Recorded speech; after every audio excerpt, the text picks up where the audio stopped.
Hi friends, welcome to Decent Study.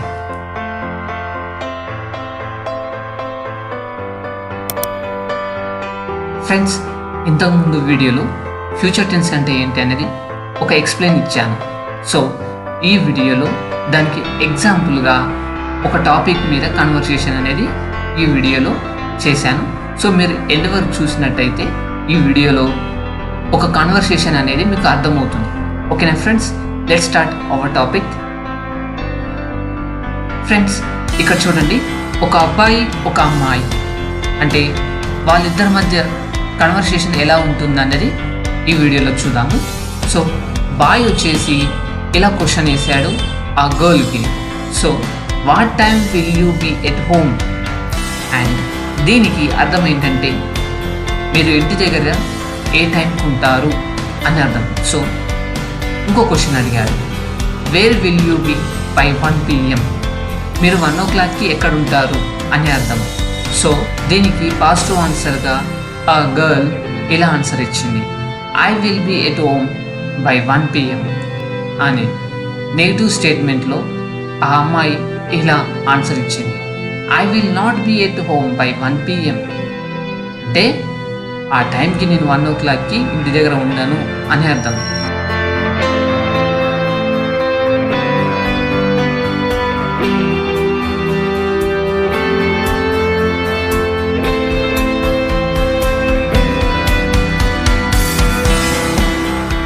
So అబ్బాయి ఏమో positive ఇంటరాగేషన్లో ఇలా క్వశ్చన్ వేశాడు, will you be at home by 1 PM? నువ్వు 1 o'clockకి ఇంటి దగ్గర ఉంటావు కదా అని డౌట్ఫుల్ క్వశ్చన్ ఇది. సో ఆ గర్ల్ దానికి పాజిటివ్ ఆన్సర్లో yes I will be at home by 1 PM, అవును నేను 1 o'clock ఇంటి దగ్గర ఉంటాను అని అర్థం. సో నెగిటివ్గా చెప్తే ఎలా ఉంటుంది, no I will not be at home by 1 PM, లేదు నేను 1 గంటలకి ఇంటి దగ్గర ఉందా అని అర్థం.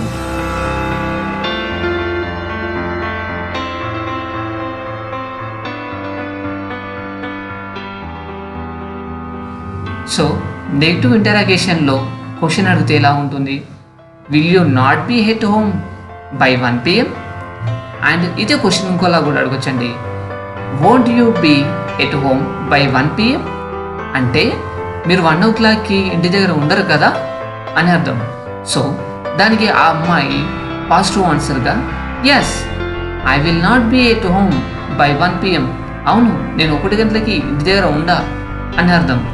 సో నెగిటివ్గా చెప్పాలంటే no I will be at home by 1 PM, లేదు నేను 1 గంటకి ఇంటి దగ్గర ఉంటానే అని అర్థం.